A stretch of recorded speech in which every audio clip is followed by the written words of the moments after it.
damay remercier d'abord site khalima.com di site bu sérieux boo xam ne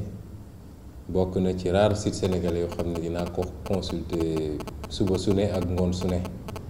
pour xool actualité bi parce que dama nemmeeku rigueur ci ni ñuy traiter information même su ñu joxe information bu la favorable yow mi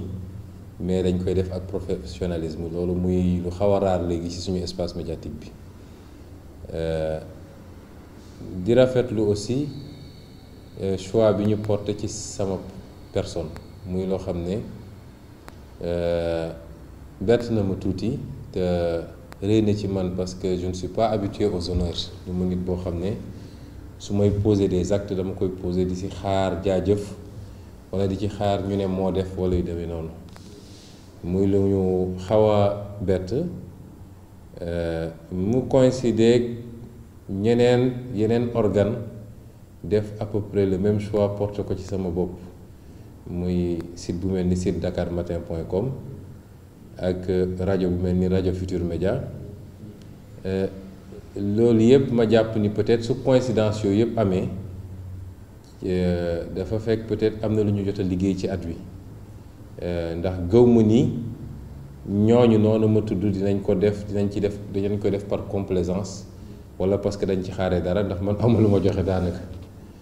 donc di ci dellu d'abord sant yàlla bu baax a baax bi mu ñu mayee ñu fekkee bi mu ñu mayee ñu dund ba toll fii may ñu bokk ci nekk ci 14 millions de sénégalais yi mais bokk ci sénégalais yi nga xam ne ñi ngi jëf ci loo xam ne yeneen sénégalais ràññee nañ ko te ràññee ko ci sens bu rafet ba mën ñu cee décerner lu mel nii dellu sant yàlla bu baax a baax ndax du méritu personnel dañ naan toujours rek dañ koy delloo yàlla soolu weesoo it ma félicité ñi nga xam ne moom laa bokkal liggéey parce que amaana Ousmane Sonko moo gën a fës ci li ñuy liggéey waaye Pastef parti politique la avec tout un dispositif commencé ko par ñi may dajal fii semaine bu ne waa bureau national bi ak tous les membres de Pastef à travers tout le Sénégal et dans la diaspora sympathisants yi également parce que suñu eggee fii y a eu des moments difficiles yoo xam ne on a senti le soutien des Sénégalais sympathisants yi dul jeex militants yi te ñoom jàpp naa ni lii ñoom lañ ko décerné voilà muy ñëw ci man ci sam bopp ndax je ne suis que la partie visible de ce mouvement et de cette action là samay proches également waaye jur soxna ñoom ñëpp jàpp ci ànd ak man ci combat bi damay faral di raconter anecdote bu ndaw rek mooy sama waajur bu jigéen nga xam ne moom rek laa am fu mu toll nii li cool yi di bëri yëpp ba benn instant nit ñi naan way dégg naa ni Sonko sax yónnee na ñaan njekk ak nangam dafa moo benn bés ne ma ni ma la juree bis bu ma déggee ñu ne dellu nga gannaaw ci lii nga sumb wala dem nga di ñaan njekk Macky Sall bu boobaa dafa mel ni danga maa war man mii la jur donc loolu lu am solo sooy sumb lu mel nii parce que soo amoon derrière toi lu mel ni kilifa ak ni nga koy fonkoo ak ni nga bañee lu ko naqari mu wane la ay signe de faiblesse rek boo moytul di nga am lu bari loo seet ba peut-être doo mën a dem wala doo mën a résister lu yàgg donc ñooñu ñëpp tey la xaalima sagal ci lii mu ma décerné di homme de l'année ñu ciy dellu sant yàlla bu baax di remercier ñëpp di sant sénégalais yëpp te di leen wax ni lii luy door la rek parce que mission la bu ñu sas suñu bopp fas yéene ci ànd ak sénégalais yi bëgg Sénégal yëpp tous les patriotes de ce pays parce que Sénégal mënul continuer nii soit ñu changer wala ñu accepter Sénégal continuer di suux ba faw rek donc lii encouragement la en même temps pour ñu persévérer ci yoon bi te xam ni xeex bi day door jaral nañu lu ne nag yii xew fii yépp pour ñun ay détails la ndax jaral nañu sax ñu mun cee bàyyi suñu bakkan parce que lool pour ñun yàlla ñu tànnal Sénégal laajuñu bi mu ñuy judduloo Sénégal moo ñu ko tànnal suñu mission donc Sénégal la ni ñeneen def ba seen réew baax ba tey ay doomu Sénégal di fi jóge di dem foofu ñun loolu moo war a doon suñu mbébét ñun suñu réew gi lépp a ngi fi war nañ koo mën a liggéey ba nit ñi naan nu may def ba émigré dem Sénégal donc moo tax xeex boobu dañ koy xeex ngir ñun ngir suñuy doom ngir suñuy sët te incha allah duñ ci dellu gannaaw.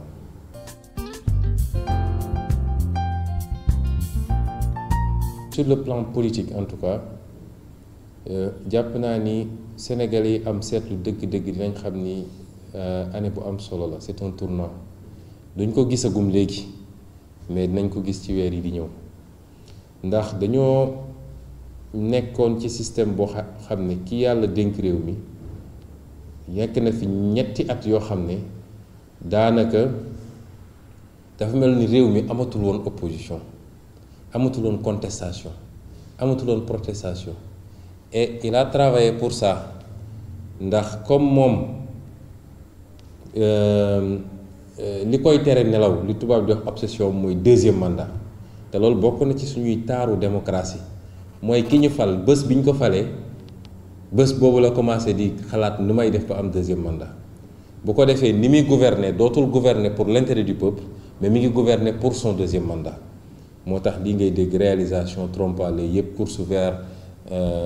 le pharaonisme maa fi def gratte-ciel bu gën a kawe maa fi def lii maa fi def la loolu yëpp pour li ñuy wax tappaale yi nu may def ba fëq bëtu nit ñi ba ñu ne waajaa ngi liggéey ma am deuxième mandat alors que les priorités étaient ailleurs réew moo xam ne njàng mi doxul réew moo xam ne barki démb waa Koumpentoum ñi ngi marche ndax amuñu eau potable réew moo xam ne hôpitaux publics yëpp benn IRM a fiy dox Sénégal ba mu daj nga jël xaalis di ko def ci yoo xam ne du priorité parce que bëgg nga ñu gis lu rëy ci noona la bi mu toogee rek objectif am mooy woon réduire l'opposition à zéro dama naan moom bi muy door mandaam man xalaatu moon dinaa mës a dugg ci politique 2012 ku ma ne woon di nga dugg ci politique du ma ko gëm parce que mosuma woon def politique xalaatuma ko woon te 95% ñi créé parti bi di passé ci situation boobu lañu nekk mosuñu woon def politique donc bi mu toogee li mu njëkk a def mooy naa jël ñi mu doon def opposition te ñu ci bëri nekkoon ci ay assises nationales lu ñu doon wax assises nationales mu woo leen ku nekk mu jox la dara ñii mu jox leen assemblée ñii mu jox leen ay poste ministre ñii ay PCA ñoo ñu yor seen suset toog di màcc toog noppi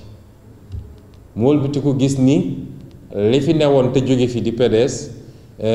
peut-être dangar mun na see des tuuti mu génnee traque des biens mal acquis fexe ba faagagal leen ba ñooñu dootuñu am jotu opposition donc demoon na ba lépp lu mu doon yëngatu jëm ci contester ni mu yoree réew mi moom ci logique boobu la ne woon ne da koy écraser ba 2012 2013 2014 daanaka looloo fi newoon ñun ñu ngi créé suñu parti en janvier 2014 commencé xeex bi biñ ko créé la ne ñun dañoo ñëw ci politique ngir def de l'opposition radicale non pas par rapport à un homme mais par rapport à un système parce que da ngay utiliser léegi terme bu am solo mooy alternative parce que Sénégal il faut ñu dépasser alternance toujours damay faral di wax ni mooy système a fi nekk ñëpp d'accord nañ ko mais système bi kenn du ko laal dañuy jël ki nekk ci boppu système bi rek seppi ko remplacer ko keneen koo xam ne ci système bi la yaroo màggee fa jàngee fa politique jàngee fa état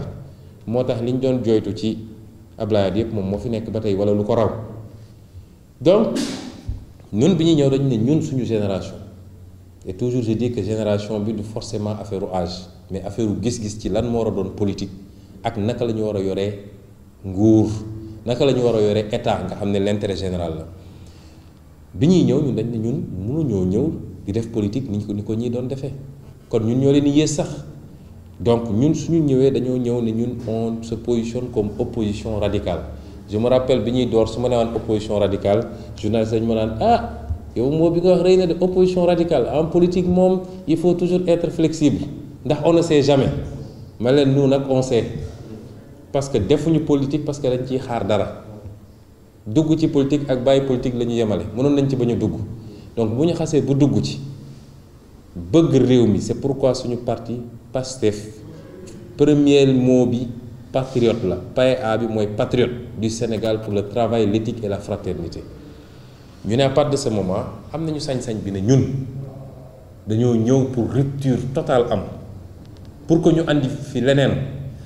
loolu nag day commencer ci ni ñuy defee politique waaye day law ba ni ñuy yoree état bi parce que dama naan toujours ni nit di defee politique noonu la yoree état kuy def politique ci wax lu dul dëgg ci jël xaalis boo moomul ci dige loo mënewul saa yu ñu la joxee état it noonu nga yoree état donc ñu commencé combat boobu 2014 ça a été poussif ndax kuy door te musoo def politique sénégalais yi kenn xamu la amoo benn antécédent politique yombul même pour amoon benn émission à la télé wala rajo c'était compliqué ñu ne ci ba commencé am les premières ouvertures di wax ak sénégalais yi dem ci débat yi parce que ñun dañu wax ni il faut que ñu am culture débat di nga gis fii leader politique boo xam ne depuis 20 ans yaa ngi koy gis mu ne leader politique la nekk na fi candidat à plusieurs reprises te mosoo ko gis mu toog benn leader politique toog ñoom ñaar ñuy jonjoo ñu sénégalais yi mun a xam fan la xalaat bu rafet nekk ak fan la dëgg nekk ñu dem ci débat yi dem ci plateau yi ba sénégalais yi commencé ñu ràññee di ñu xam 2015 mu commencé di yokk tuuti waaye 2016 effectivement la éclosion bi am ñu bokkook nag gëm naa ni am na yeneen acteur ndax lii ngeen ma décerné tey sénégalais yi ko mënoon a yi ko yelloo woon bëri na toujours damay am na liggéey yu may def yoo xam ne dama cee rendre hommage ay sénégalais ñu mel ni ñoom Baba Aydara ñu mel ni ñoom Birahim Seck ñu mel ni ñoom Ndafi Ngom Keïta ak ñeneen ñoo xam ne ràññee nañ leen ci xeex gu ñuy xeex ngir yorin bi ñuy yoree Sénégal soppi carrément que la gouvernance soit au service exclusif de l'intérêt général et du peuple donc ñun loolu la ñu commencé 2014 di ko xeex ba 2016 peut-être la ouverture bi am te bokk na li ko andi mooy le fameux dossier de l'Assemblée nationale bokk na li ko andi le débat sur le pétrole évidemment bokk na li ko andi un certain nombre de scandales les marchés sur la cité administrative de Diamniadio ak yeneen ArcelorMittal bi te yooyu yëpp ba léegi ñoom tontuwuñu si te mënuñu cee tontu yooyu moo peut-être permettre sénégalais yi gën a gis liñ doon wax tax ñun dañuy góorgóorlu te lu ñuy wax rek dañ ko documenter argumenté ko teg ko fu leer wax ji dina bëri coow li dina bëri mais kenn du la ko fi dindil alors ak li ko accéléré bokk ci comme nous sommes encore dans des démocraties arachidières nga xam ne ñi ñu dénk réew mi jox leen les moyens de puissance publique jox leen état ne leen defar leen réew mi transformer leen qualitativement la vie des Sénégalais au lieu ñu diriger ko ci loolu dañuy utiliser moyens yooyu ku leen contredire ku leen weddi rek ñu ne xaaral ma xeexee ko moyen de l'État malheureusement bi ñu sonnee ba sonn ñu kar leen fu ne feeñal seeni carence ba sénégalais commencé gis leur véritable visage ñu ne dañuy fayantoog ñun amuñu lu ñuy fayantu lu dul ne xaaral ñu attaqué ko ci liggéeyam xaaral ñu xañ ko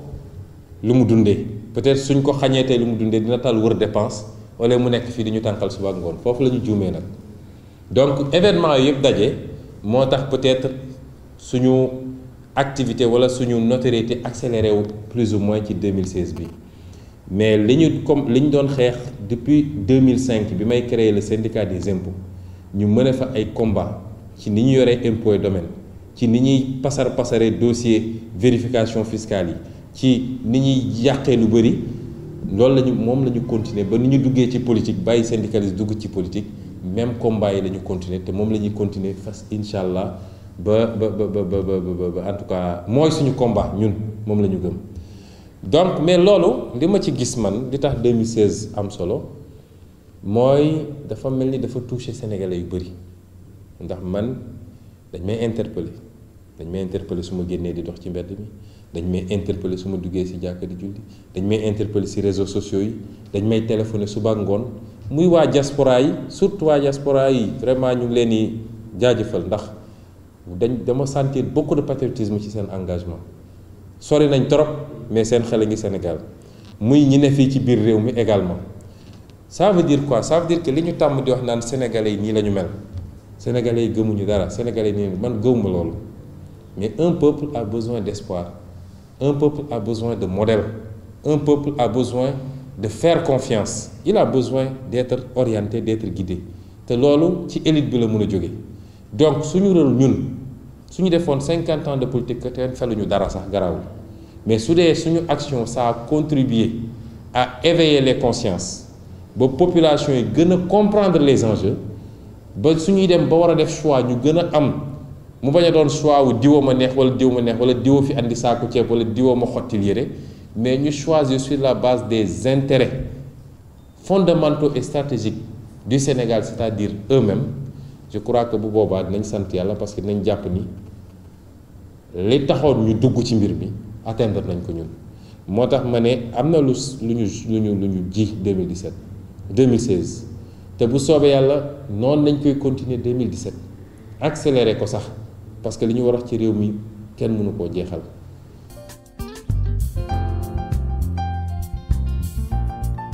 ñun suñu parti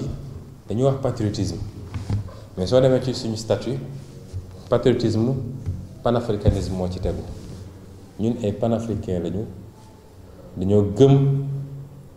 Afrique kenn duñu ko defaral xeeb biñ ñu xeeb ci ñun la waaye kenn duñu ko defaral du naara ñu koy defaral du tubaaba ñu koy defaral du japonais asiatique ñu koy defaral foo ñu gëm suñu bopp problème Afrique nag lu complexe la parce que y a pas une Afrique il y a des Afriques les réalités africaines sooy tukki biir Afrique di nga dem réewu Afrique da nga naan est-ce que ñun ak ñoom benn lañu sax finalement donc loolu tam lu ñu war a intégrer la waaye suñu salut mi ngi ci nu ñuy def ba aboutir ci Union africaine nu ñuy def ba aboutir sur des ensembles d'abord sous-régionaux forts man CEDEAO laa gëwuma UEMOA département France c'est 8 États qui ont en commun le franc CFA la BCEAO man gëwuma loolu man CEDEAO laa gëm parce que tu vas avoir le Ghana tu vas avoir le Nigeria tu vas avoir les anglo-saxons nga xam ne seen histoire vis-à-vis de leur ancien colonisateur bokkul ak ñun suñu relation ak France mais en plus c'est un marché de plus de 300 millions d'habitants par rapport ak UEMOA man loolu laa gëm alors ci biir foofu évidemment des questions comme la monnaie soo déggee président Macky Sall naan franc CFA bon monnaie bu baax la da nga naan catastrophe ñun lan moo ñu jiite noo mu ne yaakaar ni monnaie boo xam ne du sa monnaie ñu ngi la koy frappel fële à Chemalières en France mënu la permettre nga am politique de change te politique de change bu am solo la si les politiques de développement public amoo ko à la limite politique de fixation des taux d'intérêt avec l'aval de la France d'ailleurs su trésor français joxewul avalam doo ko def ñu imposer la benn monnaie boo xam ne c'est une monnaie surévaluée par rapport à nos faibles économies c'est-à-dire monnaie bi dañ ko calculer ba nga xam ne mënul baax ci ñun lu dul ñu nangu nekk rek des pays importateurs parce que quand tu importes su dee sa activité principale importation la tu as besoin d'une monnaie forte mais su dee yow da ngaa bëgg a exporter tu as besoin d'une monnaie faible or ñun niñ ko calqué nii gis nga Chine chaque fois Amérique dem OMC dem fu ne Chine il faut ñu réévaluer seen monnaie parce que nangam Chine ne leen déedéet nous on est encore un pays sous-développé parce que ñoom xam nañ l'importance de jouer sur ces instruments-là et le seul avantage bu ñuy prêter franc CFA c'est stabilisation ça veut dire que ñun yow jox nañ la indépendance jox nañ la sa politique de santé sa politique d'éducation xanaa yooyu moo gën a sensible foofu mais mën nañu la jox sa politique monétaire parce que tu es irresponsable on nous dit que nous on est irresponsable pour gérer une monnaie mais stabilisation ñun ñoo koy financer chaque pays est obligé de déposer 50% de ses réserves en devise en France loolu mooy assurer la stabilisation bu ñu demee ba amatuñu réserve en France dañuy dévaluer ñun ñooy financer suñu stabilisation président Macky Sall ñemee taxaw naan c'est une bonne monnaie mais kooku fan la jàngee ak fan la xamee loolu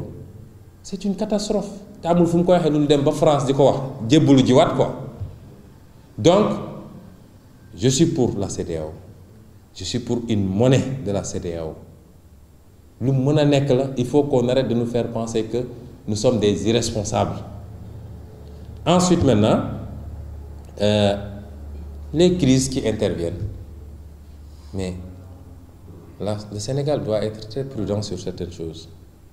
J'entends beaucoup de Sénégalais qui disent parce que c'est la Gambie, parce que c'est un petit pays.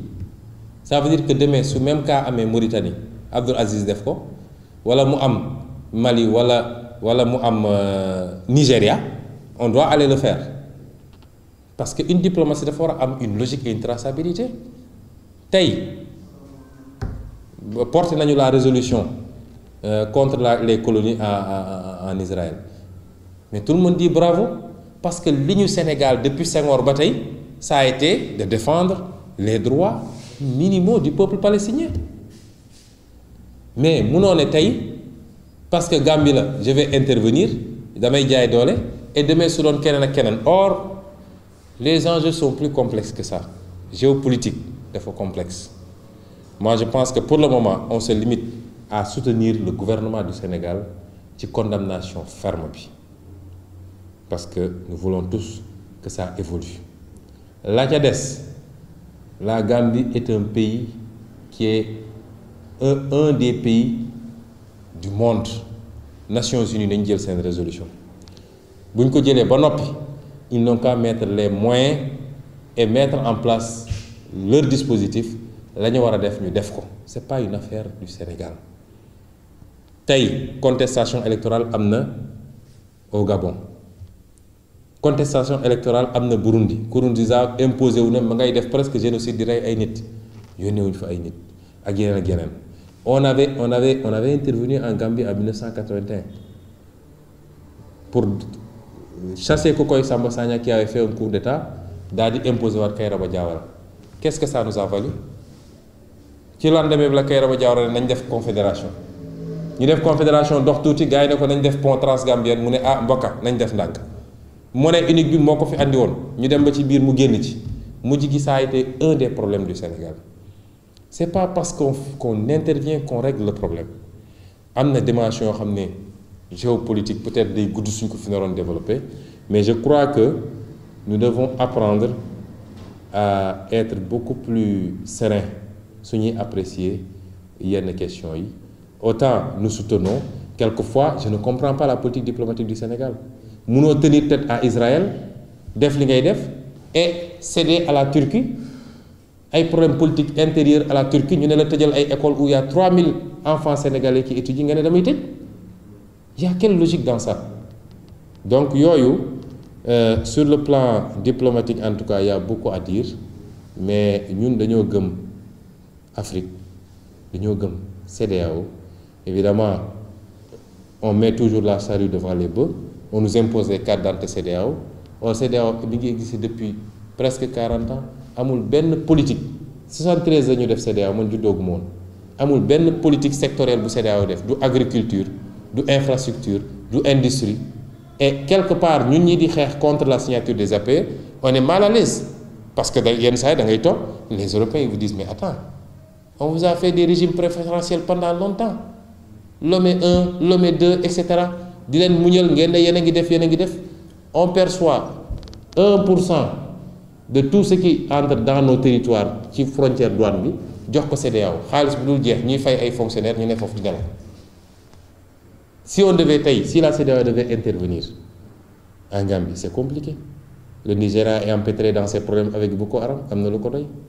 la Côte d'Ivoire est en train de se soigner. Le Mali, waxatuñu.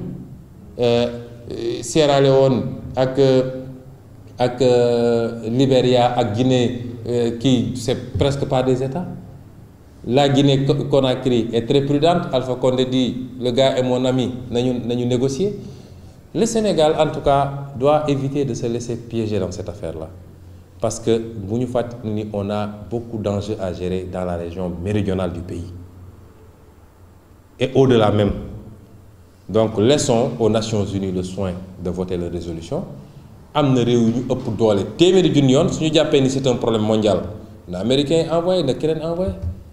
Je n'ai jamais vu d'ailleurs, dans les opérations des Nations Unies, que nous confions la direction des opérations à un pays limitrophe.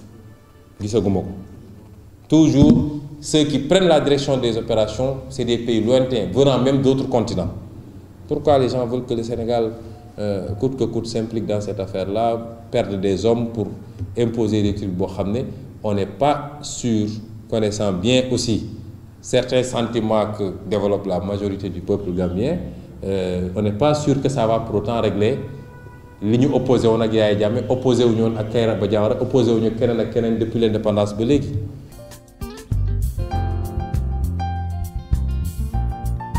li may souhaité Sénégalais yi defe naa mooy souhait traditionnel yi rek maa ngi leen di souhaité jàmm, nañu fexe ba préserver la paix au Sénégal, nañu xuloo, nañu waxante dëgg, mais nañu préserver la paix. Ndax comme dit le proverbe, jàmm ci la lépp xaj te Sénégal am na fitna yoo xam ne attanu ko. jàmm nag tekkiwul yaccaaral rek lu waay neex def déedéet, mais nañ ko suuxat jëmbat ko ñun ñëpp ñu liggéey pour jàmm am. ñaareel bi mooy ñun xam nañu situation yi sénégalais di dund, ndax ku commencé def tournée nationale di dem ci gox-goxaan yi ruq-ruqaan yi di nga gis ci biir Sénégal loo xam ne da ngay posé wu sax des questions. Da ngay dem ne est-ce que man 10 000 francs bi may jëndee crédit est-ce que war naa ko jëndee sax crédit? ndax am na ñoo xam suñu amoon 10 000 francs seen dund weer la wala ñaari weer. donc ñu ngi ñaan yàlla mu yombal mbir yi. yàlla nag du defaral nit lu mu mënal boppam. alquran ci boppam moo ne inna allaha la yughayyiru ma bi qawmin hatta yughayyiru ma bi anfusihim. il faut ñu bàyyi fatalisme bi. yàlla da nga koy won fulla, won ko fayda, won ko bëgg a changer ak bëgg a baax mu jàppale la. mais ñu ngi ñaan yàlla yombalal mbir yi. gëw ma ni ñii fi nekk dinañu changer réew mi, waaye toujours dañ leen di ñaanal ñu réussir, surtout nag ci yenn aspect yi nañu réussir ci politique agricole. même suñu amul politique agricole, waaye na fi yàlla wàcce taw gu bëri suñu mbokk baykat yi nga xam ne sonn nañu mën a am récolte bu doy,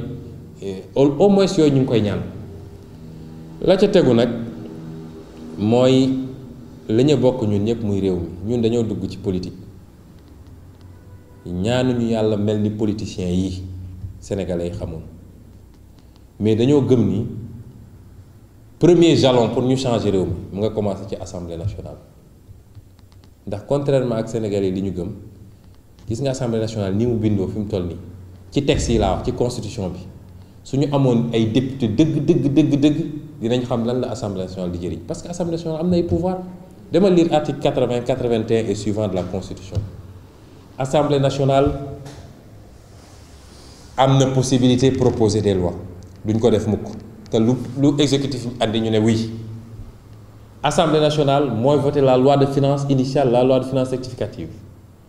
donc moom mooy valider budget bi. assemblée nationale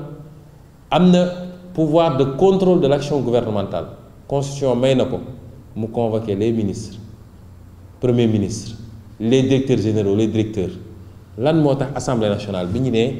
jox nañu 50 milliards de remises gracieuses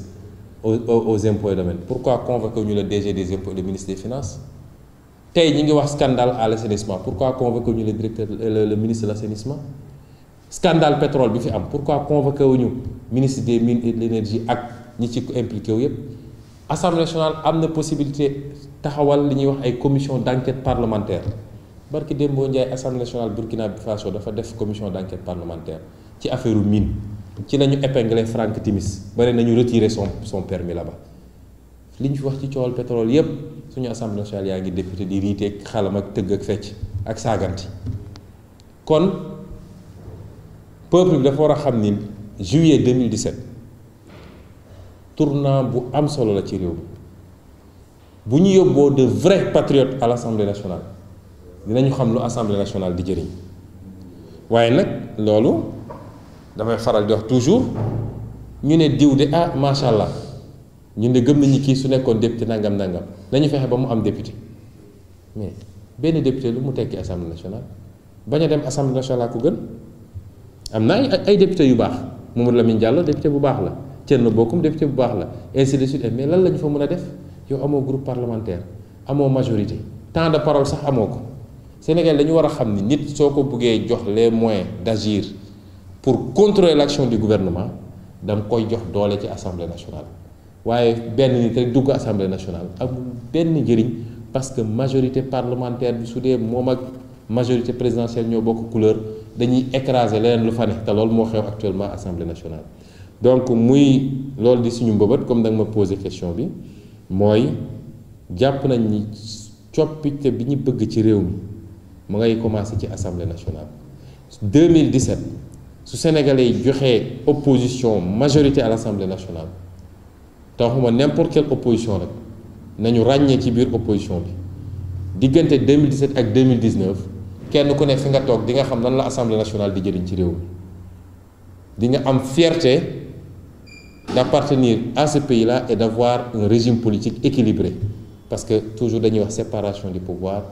mais séparation du pouvoir doyul il faut une séparation des pouvoirs et un équilibre des pouvoirs. Équilibre des pouvoirs amul fi mu toll nii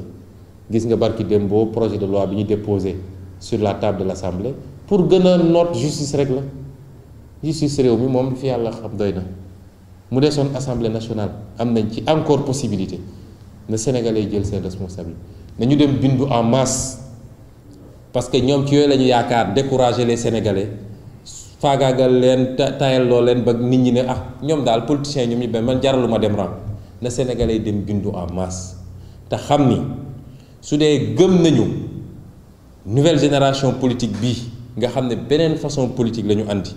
su dee gëm nañu les nouveaux acteurs politiques ñi ñëw pour soppi Sénégal niñ leen mën a